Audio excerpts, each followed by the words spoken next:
ওম শান্তি। 14ই সেপ্টেম্বর 2024 প্রাতমূল্যে বাগদাদা মধুবন। মিষ্টি বাচ্চারা, বাবার শ্রীমতে চলে নিজের শৃঙ্গার করো। পরচিন্তনে নিজের শৃঙ্গার খারাপ করো না, টাইম ওয়েস্ট করো না। প্রশ্ন: তোমরা বাচ্চারা বাবার থেকেও তীক্ষ্ণ জাদুকর কিভাবে? উত্তর: এখানে বসে বসে তোমরা লক্ষ্মী নারায়ণের মতো নিজের শৃঙ্গার করছো। এখানে বসে তোমরা নিজেদের চেঞ্জ করছো, এও জাদুকরি। কেবল অল্পকে স্মরণ করলেই তোমাদের শৃঙ্গার হয়ে যায়। কোনো হাত পা চালানোর বিষয় নয়, কেবল চিন্তনের কথা। যোগের দ্বারা তোমরা স্বচ্ছ শোভনীয় হয়ে যাও। তোমাদের আত্মা এবং শরীর কাঞ্চন হয়ে যায়, এও তো ম্যাজিক, তাই না? ওম শান্তি। আত্মিক জাদুকর বসে আত্মিক বাচ্চাদের, যারা বাবার থেকেও তীক্ষ্ণ জাদুকর, তাদের বোঝাচ্ছেন তোমরা এখানে কি করছো। এখানে বসে বসে কোনো শব্দ নেই, নড়াচড়াও নেই। বাবা অথবা সাজন স্বজনীদেরকে যুক্তি বলে দিচ্ছেন। সাজন বলেন, এখানে বসে তোমরা কি করছো? তোমরা নিজেরা এমন লক্ষ্মী নারায়ণের মতো শৃঙ্গার করছো, কেউ বুঝবে কি? তোমরা এখানে সবাই বসে আছো, তবুও পুরুষার্থের ক্রমানুসারে তো আছে, তাই না? বাবা বলেন, তোমাদের এমন শৃঙ্গারিত হতে হবে। ভবিষ্যৎ অমর পুরীর জন্য তোমাদের এম অবজেক্ট হলো এটাই। এখানে বসে তোমরা কি করছো? প্যারাডাইসের শৃঙ্গারের জন্য তোমরা পুরুষার্থ করছো। একে কি বলা হবে? এখানে বসে তোমরা নিজেদের চেঞ্জ করছো। উঠতে বসতে চলতে ফিরতে বাবা এক মনমনা ভাবের চাবি দিয়েছেন। একই মনমনা ভাব ছাড়া আর কোনো ফালতু কথা শুনে সময় নষ্ট করো না। তোমরা নিজেদের শৃঙ্গারে লেগে থাকো। অন্যে করলো কি না করলো এতে তোমাদের কি যায় আসে? তোমরা নিজেদের পুরুষার্থতে থাকো। এ কত বোঝার মতো কথা। নতুন কেউ শুনলে কত আশ্চর্য হয়ে যাবে। তোমাদের মধ্যে কেউ কেউ তো নিজের শৃঙ্গার করছে, কেউ আবার আরোই খারাপ করে দিচ্ছে। তারা পরচিন্তন ইত্যাদিতে টাইম ওয়েস্ট করতে থাকে। বাবা বাচ্চাদের বোঝান যে তোমরা কেবল নিজেদের দেখো যে আমরা কি করছি। বাবা খুব ছোট উপায় বলে দিয়েছেন, ব্যাস একটি শব্দ, মনমনা ভব। তোমরা এখানে বসে আছো, কিন্তু তোমাদের বুদ্ধিতে রয়েছে যে সম্পূর্ণ সৃষ্টির চক্র কিভাবে ঘুরতে থাকে। এখন আবার আমরা এই বিশ্বের জন্য শৃঙ্গার করছি। তোমরা কত পদ্মাপদম ভাগ্যবান। এখানে বসে বসে তোমরা কত কার্য করো। এখানে তো হাত পা চালানোর কোনো ব্যাপার নেই, এখানে কেবল চিন্তনের কথা। তোমরা বলবে, আমরা এখানে বসে উঁচুর থেকে উঁচু বিশ্বের শৃঙ্গার করছি। মনমনা ভাবের মন্ত্র কত উঁচু। এই যোগের দ্বারাই তোমাদের পাপ ভস্ম হতে থাকবে, আর তোমরা স্বচ্ছ হতে হতে তারপর কত শোভনীয় হয়ে যাবে। এখন আত্মা পতিত, তাই তোমাদের শরীরের অবস্থাও দেখো কি হয়ে গেছে। এখন তোমাদের আত্মার কায়া উভয়ই কাঞ্চন হয়ে যাবে, এ তো ম্যাজিক। তাই এভাবেই নিজেদের শৃঙ্গার করতে হবে, দৈবী গুণ ধারণ করতে হবে। বাবা সবাইকে একটি রাস্তা বলে দেন, আল্লাহ এবং বাদশাহী। কেবল অল্পের কথা, বাবাকে স্মরণ করতে থাকো, তাহলে তোমাদের সম্পূর্ণ শৃঙ্গার পরিবর্তন হয়ে যাবে। তোমরা বাবার থেকেও বড় জাদুকর। তোমাদের উপায় বলে দেওয়া হয় যে এমন এমন করলে তোমাদের শৃঙ্গার তৈরি হয়ে যাবে।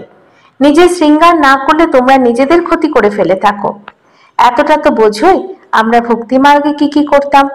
সমস্ত শৃঙ্গারই খারাপ করে দিয়ে তোমরা কি হয়ে গেছো। এখনই একটি শব্দে বাবার স্মরণেই তোমাদের শৃঙ্গার হয়। বাচ্চাদের কত ভালোভাবে বুঝিয়ে ফ্রেশ করে দেয়। তোমরা এখানে বসে কি করো? তোমরা স্মরণের যাত্রায় বসে আছো। কারোর খেয়াল যদি অন্যদিকে থাকে, তাহলে শৃঙ্গার তো করাই যাবে না। তোমরা এখন শৃঙ্গার করেছো, তাই তোমাদের অন্যদেরও পথ বলে দিতে হবে। বাবা তোমাদের এমনভাবে শৃঙ্গার করাতেই আসেন। শিব বাবা, তোমার কি জাদু, তুমি আমাদের কত শৃঙ্গার করাও। উঠতে বসতে চলতে ফিরতে আমাদের নিজের শৃঙ্গার করতে হবে। কেউ তো আবার নিজের শৃঙ্গার করে অন্যদেরও শৃঙ্গার করায়। কেউ তো আবার নিজের শৃঙ্গারও করে না, আর অন্যদেরও শৃঙ্গার খারাপ করতে থাকে। ফালতু বা ব্যর্থ কথা শুনিয়ে তাদের অবস্থা আরো নিচে নামিয়ে দেয়। নিজেরাও শৃঙ্গার করে না, অন্যদেরও শৃঙ্গার করতে দেয় না। তাই খুব ভালোভাবে চিন্তা করো বাবা কিভাবে যুক্তি বলে দেন। ভক্তি মার্গের শাস্ত্র করলে এই যুক্তি পাওয়া যায় না। শাস্ত্র তো হলো ভক্তি মার্গের। তোমাদের বলে থাকে যে তোমরা কেন শাস্ত্র মানো না। বলো যে আমরা সব মানি, অর্ধেক কল্প আমরা ভক্তি করেছি, শাস্ত্র পড়লে কে আর মানবে না। রাত আর দিন যখন হয় তখন এই দুইকেই তো মানবে, তাই না? এ হলো অসীম জগতের দিন আর রাত। বাবা বলেন যে বাচ্চারা নিজেদের শৃঙ্গার করো, টাইম ওয়েস্ট করো না, সময় খুব অল্প বাকি আছে। তোমাদের বিশাল বুদ্ধির হওয়া প্রয়োজন, পারস্পরিক খুবই প্রেমের সম্বন্ধ থাকা চাই, টাইম ওয়েস্ট করা উচিত নয়। কেননা তোমাদের টাইম তো খুবই মূল্যবান। তোমরা কড়ি থেকে হিরে তুল্য তৈরি হচ্ছ, বিনা পয়সায় শুনছো নাকি? এ কি কোনো কথকতা নাকি? বাবা একটি শব্দই শোনান, বড় বড় ব্যক্তিরা বেশি কথা বলে না। বাবা তো সেকেন্ডে জীবন মুক্তির পথ বলে দেন। এ তো হলো উচ্চ শৃঙ্গারের। তাই তো যাদের পুজো করে তাদের চিত্রই আছে। যত ধনী মানুষ হবে তত বড় মন্দির তৈরি করবে, অনেক বেশি শৃঙ্গার করাবে। পূর্বে তো দেবতাদের চিত্রে হীরের হার পরানো হতো। বাবার তো অনুভব আছে, তাই না? বাবা নিজেই লক্ষ্মী নারায়ণের জন্য হীরের হার তৈরি করেছিলেন। বাস্তবে তারা যেমন শৃঙ্গার করেন তেমন এখানে আর কেউ করতে পারে না। তোমরা এখন পুরুষার্থের নম্বর অনুসারে তেমন তৈরি হচ্ছ। বাবা তাই বোঝান, বাচ্চারা তোমরা না নিজের টাইম ওয়েস্ট করো না অন্যদের টাইম ওয়েস্ট করাও। বাবা খুব সহজ যুক্তি বলে দেন, তোমরা আমাকে স্মরণ করো, তাহলে তোমাদের পাপ দূর হয়ে যাবে। স্মরণ ছাড়া এমন শৃঙ্গার হতে পারে না। তোমরা তো এমনই তৈরি হবে, তাই না? তোমাদের দৈবী স্বভাব ধারণ করতে হবে। এতে বলারও কোনো দরকার নেই, কিন্তু পাথর বুদ্ধি হওয়ার কারণে সব বোঝাতে হয়। এ হলো 1 সেকেন্ডের কথা। বাবা বলেন, মিষ্টি মিষ্টি বাচ্চারা, তোমরা নিজের বাবাকে ভুলে তোমাদের শৃঙ্গার কত খারাপ করে দিয়েছ। বাবা তো বলেন তোমরা চলতে ফিরতে নিজের শৃঙ্গার করতে থাকো, কিন্তু মায়াও কিছু কম নয়। কেউ কেউ লেখে, বাবা তোমার মায়া আমাদের খুব বিরক্ত করে। আরে আমার মায়া কোথায়? এ তো খেলা, তাই না? আমি তো তোমাদের মায়ার হাত থেকে ছাড়াতে এসেছি। আমার মায়া তাহলে আবার কোথা থেকে হলো? এই সময় তো এই মায়েরই সমস্ত রাজত্ব। যেমন এই রাত আর দিনে তফাৎ হতে পারে না, এ আবার হলো অসীম জগতের রাত আর দিন। এখানে 1 সেকেন্ডেরও ফারাক হতে পারে না। তোমরা বাচ্চারা এখন পুরুষার্থের নম্বর অনুসারে এমন শৃঙ্গার করছো। বাবা বলেন, তোমাদের চক্রবর্তী রাজা হতে হলে তোমরা চক্র ঘোরাতে থাকো। গৃহস্থ জীবনে থাকলেও সেখানে তোমাদের বুদ্ধির দ্বারা কাজ করতে হবে। আত্মার মধ্যেই মন এবং বুদ্ধি থাকে। এখানে তোমাদের বাইরের আবর্জনা কিছু নেই। এখানে তোমরা আসো নিজেদের শৃঙ্গার করাতে আর রিফ্রেশ হতে। বাবা তো সবাইকে একই রকম পড়ান। এখানে বাবার কাছে আসে নতুন নতুন পয়েন্টস সম্মুখে বসে শুনতে, তারপর ঘরে ফিরে যায়। তখন যা কিছু শুনেছিল সব বাইরে বেরিয়ে যায়, অর্থাৎ ভুলে যায়।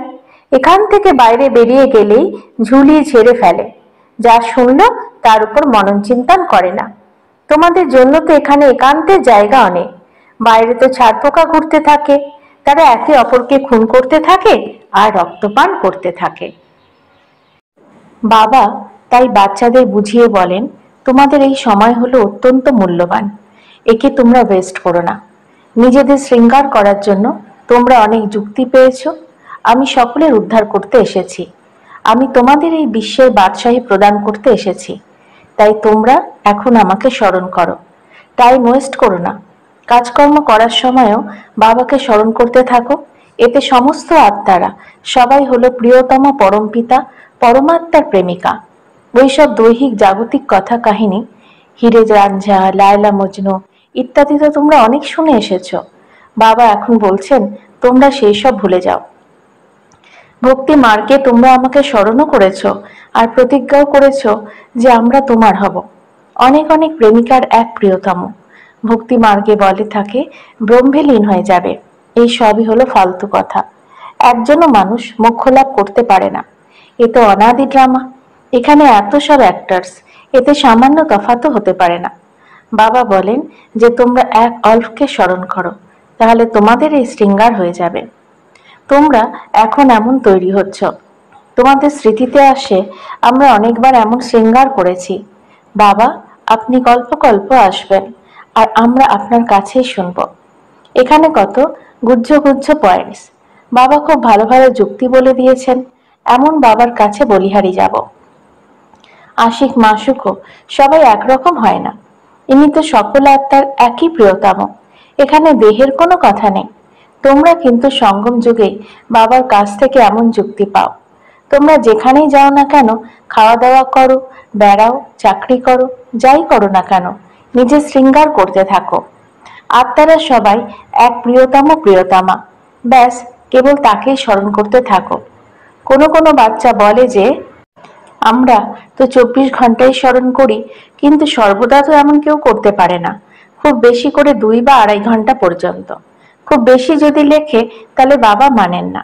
অন্যকে স্মৃতি ফিরিয়ে দাও না, তাহলে বাবা কিভাবে মানবেন যে তোমরা স্মরণ করো? এ কি কোনো ডিফিকাল্ট কথা? এতে কোনো খরচ আছে কি? কিছুই নয়। ব্যাস কেবল বাবাকে স্মরণ করতে থাকো, তাহলে তোমাদের পাপ দূর হয়ে যাবে। তোমাদের দৈবিক গুণ ধারণ করতে হবে। পতিত ব্যক্তি শান্তিধাম বা সুখধামে যেতে পারে না। বাবা বাচ্চাদের বলেন, তোমরা নিজেদের আত্মা ভাই ভাই মনে করো। 84 জন্মের পাঠ এখন তোমাদের সম্পূর্ণ হচ্ছে। এই পুরনো বস্ত্র এখন ত্যাগ করতে হবে। এই ড্রামা দেখো কিভাবে তৈরি হয়েছে, তোমরা তা পুরুষার্থের ক্রমানুসারে জানতে পারো। দুনিয়াতে তো কেউ কিছুই বুঝতে পারে না। প্রত্যেকেই তোমরা নিজেকে জিজ্ঞেস করো, আমরা বাবার মতে চলি কি? যদি চলো তাহলে তোমাদের শৃঙ্গারও খুব ভালো হবে।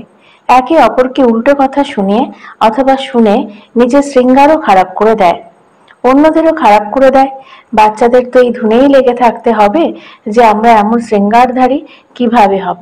বাকি তো যা কিছু আছে তা ঠিক আছে, কেবল পেটের জন্য রুটি যেন সহজেই পাওয়া যায়।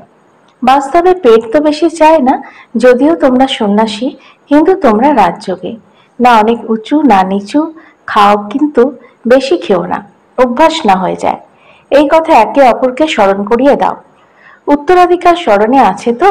বিশ্বের বাদশাহী শৃঙ্গার স্মরণে আছে তো? বিচার করে দেখো, এখানে বসে বসে তোমাদের কি উপার্জন? এই উপার্জনের দ্বারা অপার সুখ প্রাপ্ত হয়, কেবলই স্মরণের যাত্রার দ্বারা। আর কোনো অসুবিধা নেই। ভক্তি মার্গে মানুষ কত ধাক্কা খেতে থাকে। বাবা এখন এসেছেন তোমাদের শৃঙ্গার করাতে, তাই তোমরা নিজেদের খুব ভালোভাবে খেয়াল করো। ভুলে যেও না, মায়া সব ভুলিয়ে দেয়, তখন সময় খুব নষ্ট করে ফেলে। তোমাদের এই টাইম তো খুবই মূল্যবান। লৌকিক পড়াতে মানুষ পরিশ্রমের ফলে কি থেকে কি হয়ে যায়। বাবা তোমাদের তো অন্য কোনো পরিশ্রম করান না, তিনি কেবল বলেন তোমরা আমাকে স্মরণ করো। কোনো বই ইত্যাদি পড়ার কোনো দরকার নেই। বাবা কি কোনো বই পড়েন? বাবা বলেন, আমি এসেই প্রজাপিতা ব্রহ্মার দ্বারা তোমাদের অ্যাডপ্ট করি। ইনি তো প্রজাপিতা, তাহলে এত মুখ বংশাবলী কিভাবে হবে? বাচ্চাদের অ্যাডপ্ট করা হয়, উত্তরাধিকার তো বাবার থেকেই প্রাপ্ত হবে। বাবা ব্রহ্মার দ্বারা অ্যাডপ্ট করেন, তাই তাকে মাতা পিতাও বলা হয়। এও তোমরাই জানো। বাবার আগমন একদম অ্যাকিউরেট। তিনি অ্যাকিউরেট সময়ে আসেন, আবার অ্যাকিউরেট সময়তেই যাবেন। দুনিয়ার পরিবর্তন তো হতেই হবে। বাচ্চারা, বাবা এখন তোমাদের কত বুদ্ধি দান করেন, তোমাদের বাবার মতেই চলতে হবে। স্টুডেন্টরা যা পড়াশোনা করে তাই তাদের বুদ্ধিতে চালাতে হবে। তোমরাও এই সংস্কার নিয়ে যাও। বাবার মধ্যে যেমন সংস্কার আছে, তেমনি তিনি তোমাদের আত্মার মধ্যেও এই সংস্কার ভরতে থাকেন। তারপর যখন এখানে আসবে তখন ওই পার্টি আবার রিপিট হবে। পুরুষার্থের নম্বর অনুসারে আবার আত্মা আসবে। নিজের মনকে জিজ্ঞেস করো, নিজেকে শৃঙ্গার করানোর জন্য আমি কতটা পুরুষার্থ করেছি? কোথাও তো টাইম নষ্ট করিনি। বাবা সাবধান করে দেন, ব্যর্থ কথায় কোথাও সময় নষ্ট করো না। বাবা শ্রীমৎ স্মরণে রেখো, মনুষ্য মতে চলো না। তোমরা তো জানতেই না যে আমরা পুরনো দুনিয়াতে আছি। বাবা বলেছেন যে তোমরা কি ছিলে, এই পুরনো দুনিয়াতে কত অপার দুঃখ আছে। এও ড্রামা অনুসারেই পাঠ প্রাপ্ত হয়েছে। ড্রামা অনুসারে বিভিন্ন প্রকার বিঘ্ন এসে উপস্থিত হয়। বাবা বোঝান, বাচ্চারা, এই হলো জ্ঞান আর ভক্তির খেলা। এই হলো ওয়ান্ডারফুল ড্রামা। এত ছোট আত্মার মধ্যে এই সমস্ত পাঠ অবিনাশী ভরা আছে, যা প্লে হতেই থাকে। আচ্ছা, মিষ্টি মিষ্টি হারানিধি বাচ্চাদের প্রতি মাতা পিতা বাপদাদা স্মরণে স্নেহ সুমন আর সুপ্রভাত। আত্মাদের পিতা তার আত্মারূপী বাচ্চাদেরকে জানাচ্ছেন নমস্কার। আমাদেরও বাপদাদাকে ধন্যবাদ, নমস্কার। ধারণার জন্য মুখ্য সার: 1. অন্য সব কথাকে ত্যাগ করে এই ধুনেই থাকতে হবে যে আমি লক্ষ্মী নারায়ণের মতো শৃঙ্গারধারী কিভাবে হব। 2, নিজেকে নিজে জিজ্ঞাসা করতে হবে, আমরা শ্রীমতে চলি মনমনা ভাবে চাবির দ্বারা নিজের শৃঙ্গার ঠিক করছি কি? উল্টোপাল্টা কথা শুনে বা শুনিয়ে শৃঙ্গার খারাপ করে দিচ্ছি না তো? সম্বন্ধে পারস্পরিক প্রেমের সঙ্গে থাকি তো? নিজের মূল্যবান টাইম কোথাও ওয়েস্ট করি না তো? দৈবী স্বভাব ধারণ করেছি কি?